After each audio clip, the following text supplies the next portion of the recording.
Now, the question says, how do you know this car is moving? Now, I can blow up my own spot and say, you know what? This car really isn't moving. And any of you that draw would realize that right away. You want to make an animated movie or a cartoon, you make those little flip books.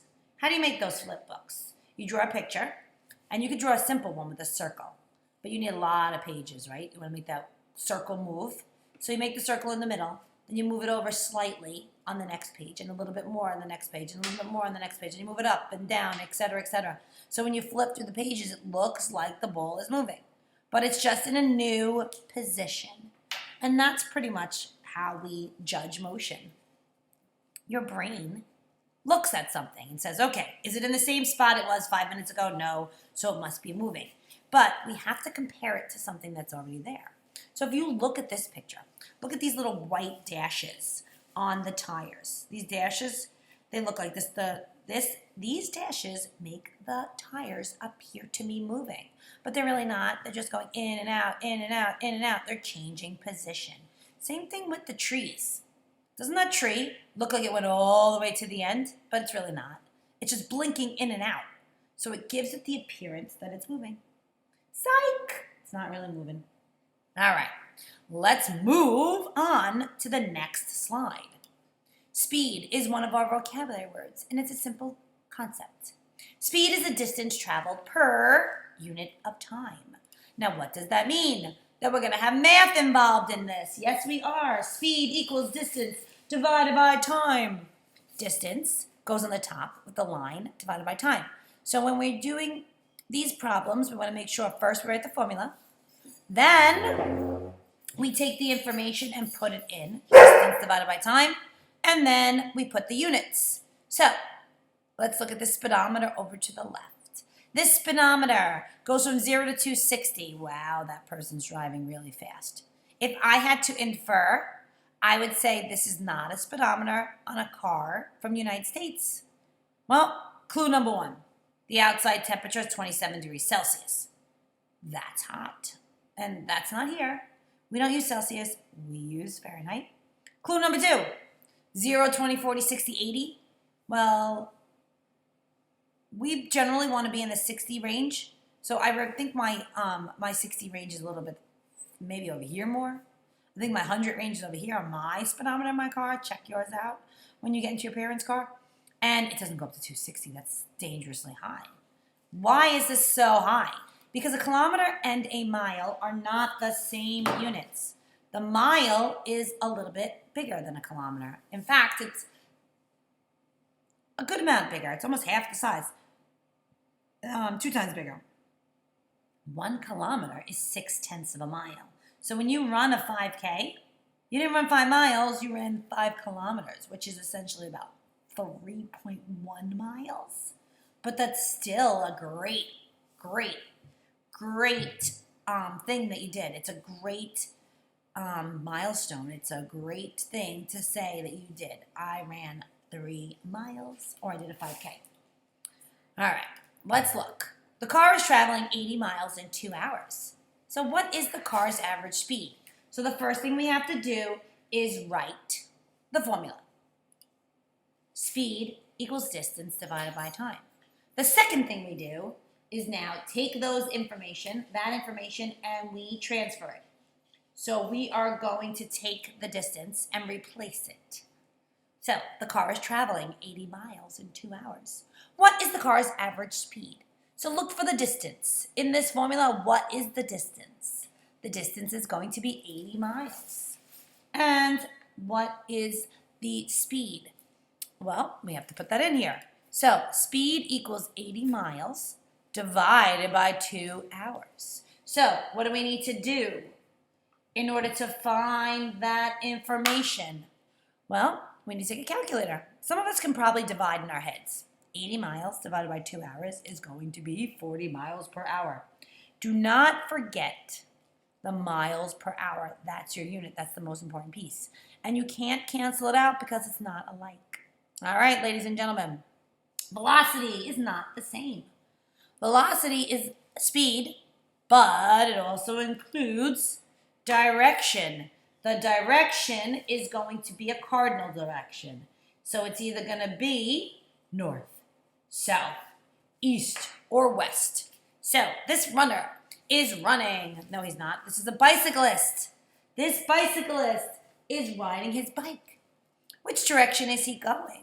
Well, it says right here, this bike is moving 5 kilometers per hour west. Now, I don't think he's riding very fast. 5 kilometers per hour west is like 3 miles per hour. That's pretty slow. He needs to speed it up a little bit. All right, how is this velocity, my friends? Because it has the term west. That includes the direction. So if it didn't have west, it would only be its speed. So we need to include the direction in order to figure out where is he actually going. All right. The next terminology is going to be acceleration. Now, when we say the word acceleration, we always think that acceleration is speeding up. Well, acceleration is a change in speed or direction. So if you're changing speed, you are going to be either speeding up, slowing down, or changing direction. So let's look at the ball, shall we? As it goes down the ramp, it's going to be increasing its velocity and increasing acceleration.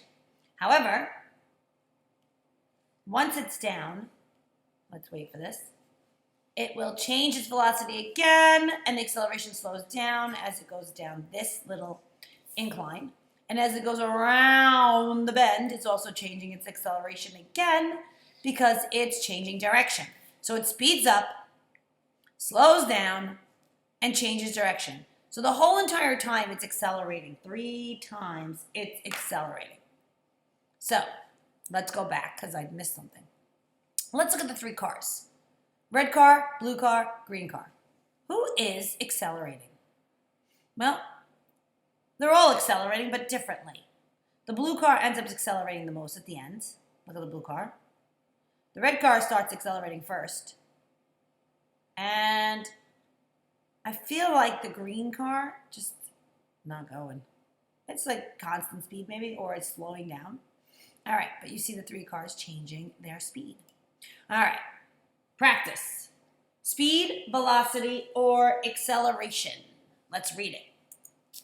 A car starts from a stoplight and is traveling 10 meters per second east in 20 seconds.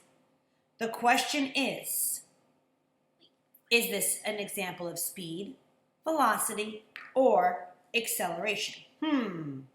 Let's see. Well, we have east here, 10 meters per second east. So we know we have direction. 20 seconds tells us that it had a change in time. But this is 10 meters per second. So it's at a stoplight. So if you're at a stoplight, do you have any speed? Nope. You're totally speedless. So you're getting faster. So in order to go from 0 to something, you have to accelerate. You went from nothing to 10 meters per second in 20 seconds. So that means you accelerated. You changed your speed from 0 to 10 meters per second. Changing your speed is going to be acceleration. Good job. Let's check the next one out. The horse went 120 miles in 3 hours. This one's good. It's pretty easy. Tell me what your logic is to answer this. So the first thing you're going to need to do is look for the clues. We got 2 clues here. We have 120 miles, and we have 3 hours. So the only thing they gave us was distance and time. That's it. So they gave us distance and time, and this horse is running 40 miles per hour. Wow, that's a fast horse. This horse is running speed and time. I'm sorry, it's running distance and time. So this has to be speed. Okay, the airplane flew south, 1,500 miles in 2.5 hours. It's flying south. We got direction here. 1,500 miles, we have distance. 2.5 hours, we have time. So we have 3 pieces of information. Direction, distance, and time. Distance and time is speed, but once you add direction, it's not speed anymore. What is it? Distance and time. And direction is going to be velocity. It's the speed with the distance and time. It includes the direction. All right, Brain Pop Acceleration movie. That will be a little quiz thing for tomorrow. We are going to watch Usain Bolt run tomorrow too. If we get the opportunity to go back to school, I'd like to take us to the track because I do this in class normally where we go to the track and we run the 100 meters. You all don't have to do it if you don't want to, but I will participate with you because it's fun to see us run, and then we watch Usain Bolt run, and then we compare. And then if you really wanted to, you challenge yourself because this is track season right now. So a lot of kids will run in track. You try to see if you can help yourself accelerate. What do you need to do to run faster? So running is changing your speed, right? Your motion. So you're going to be pushing down on the track. Is there a specific stance? Do you put your arms a certain way? Do you hold your head a certain way? Is there something you could do to make yourself run faster? So Usain Bolt does that every single day. He is a professional runner. So he needs to figure out what he needs to do every day. Do you need to have a specific amount of mass on your body? Does he work out? Does he just run? What is he doing to make himself run faster? It's kind of crazy because he's amazing. All right, momentum. Momentum is the combined effect of mass and velocity on an object. We always talk about mass. Mass is the amount of matter something has, and velocity we know is speed and direction. So you're going to play bowling. If you bowl, the ball is going to roll down the court, or the lane, excuse me. The lane, we decrease the friction, remember this, by adding some oil. So, you pick up a 6-pound ball, and you roll it. Is it going to knock down all the pins? Maybe. But it won't knock down all the pins unless you really throw that ball really fast. So the mass isn't that high, but you can fix the momentum by changing the velocity. I usually bowl with a 12 or a 14-pound ball. Why? Because in the increased mass, we'll give it more momentum. So what do I need to do? What's the whole object of bowling? You want to knock down all the pins, but the ball doesn't touch all the pins. So how do you knock them all down? Well, the ball's momentum will be transferred to the other pins. So the more momentum you have, the more likely it is to knock down the next pin. So when you watch those professional bowlers and they're really rolling strikes, they swish and they hit the pins rapidly because one pin hits the next pin, hits the next pin, hits the next pin. So the momentum from the ball gets transferred to all the pins. Momentum is equal to mass times velocity. This bus has a very large momentum, even though it's moving slowly, because it has a large mass. Because mass times velocity equals momentum. There was another concept that we talked about earlier that had mass involved in it as well. There's a lot of things that have mass, obviously, because mass is matter. So we talked about gravity. One of the key components to gravity is mass. What's the other one? What's the other factor that affects gravitational pull? The greater the mass, the greater the gravity. How do we make gravity greater again? Besides mass. Mercury has a great gravitational pull on the sun. It doesn't have a large mass. What is that attraction that it has? Well, the second concept is distance. The closer something is, the greater the gravitational pull. Well, with momentum, you want to increase your momentum, you either increase your mass or your velocity. So play football. If you're not the biggest kid on the team, how do you increase your momentum? How do you knock those big guys down? You gotta be fast, and you gotta grab them in a certain spot, like at the bottom of their legs or something, knock them over. The faster you are, the more momentum you will have. All right, this is it, ladies and gentlemen. Law of conservation of momentum. We have the law of conservation of mass. We have the law of conservation of energy. Now we're going to talk about the law of conservation of momentum. Do you remember energy? Energy, it can't be created. Energy, it can't be destroyed. The law of conservation says energy can only change form. The law of conservation of mass was the same thing. Remember, the compounds on the left were elements. Even though a chemical change produced new compounds, the mass was not lost because it was rearranged. So how does the same thing apply? The law of conservation of momentum. Momentum is transferred, but it's not lost. So look at the big truck. It's called the momentum transfer. The mass of the truck is 3,000 kilograms. Its velocity was 20 meters per second, which gave it a momentum of 60,000. When it hits the car's momentum is not that great because it stops at zero momentum because it's not moving. However, once the truck hit it, it transferred some of its momentum over. So the truck's momentum changed to 45,000, but the car's momentum changed to 15,000. You add them up, that equals 60,000. Because we're not losing it, we're just transferring it over. Momentum cannot be transferred, it's not lost.